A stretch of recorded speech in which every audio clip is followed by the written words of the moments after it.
514 lits et places, 15 pôles d'activités cliniques et médico-techniques, 25 salles d'opération, 12 laboratoires, 61 échographes, 2 IRM. Voici un extrait du vaste et performant plateau technique du Nouveau Bocage, qui est principalement regroupé sur les niveaux R-1 et R-2. Voilà pour le R-1, R-2, qui est plutôt un plateau technique. Après, sur le rez-de-chaussée, c'est surtout de l'accueil des usagers.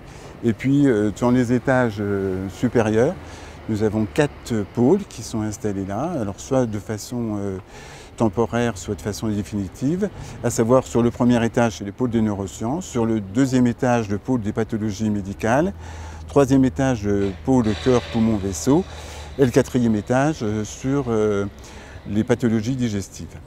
80 000 m² construits, 20 000 m² réhabilités. Divisés en 2 phases, les travaux du bocage s'achèveront en 2013. Le trait orange que vous voyez, c'est la phase 1 et la phase 2. Ça, c'est ce qui était fait en phase 1, donc c'est ce qu'on a investi dans un premier temps. Ça, c'est la phase 2.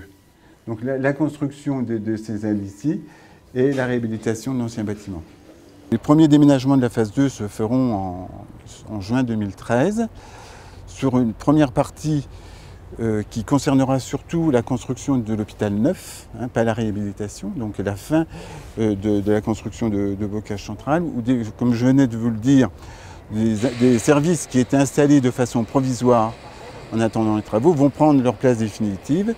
Et quand nous aurons terminé les travaux de Bocage 62, qui là est de la réhabilitation, l'ensemble des pôles s'étalera donc par niveau, puisque le choix qui a été fait, c'est pratiquement un pôle correspond à un étage. Avec plus de 7000 travailleurs, le CHU est le premier employeur de Côte d'Or. Moins de 2000 pour le personnel médical et plus de 5000 pour le personnel non médical. À cette main-d'œuvre vient s'ajouter l'aide des robots. Tout droit débarqués du futur, les sous-sols du bocage ont laissé place aux machines. Alors, il y a plusieurs transports automatisés, et ça, c'est des valisettes, qu'on appelle des valisettes, et qui relient Bocage Central au plateau technique de biologie. Et tous les prélèvements de sang sont véhiculés dans ces valisettes. Des valisettes pour le transport des prélèvements sanguins, mais aussi des tortues qui transportent des armoires pour la gestion des stocks du bocage. La tortue là, va prendre une armoire, l'emmener, si c'est du linge propre ou d'un repas, donc l'emmener dans le service.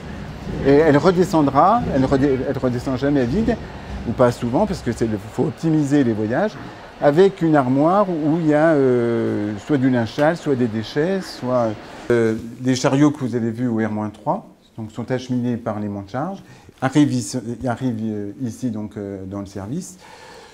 Quand donc le mont de charge s'ouvre, l'armoire arrive donc dans ce local, et il y a un logisticien d'étage qui vient récupérer l'armoire pour l'amener, alors soit c'est une armoire ou un chariot repas, et l'emmener dans les locaux adéquats dans le service.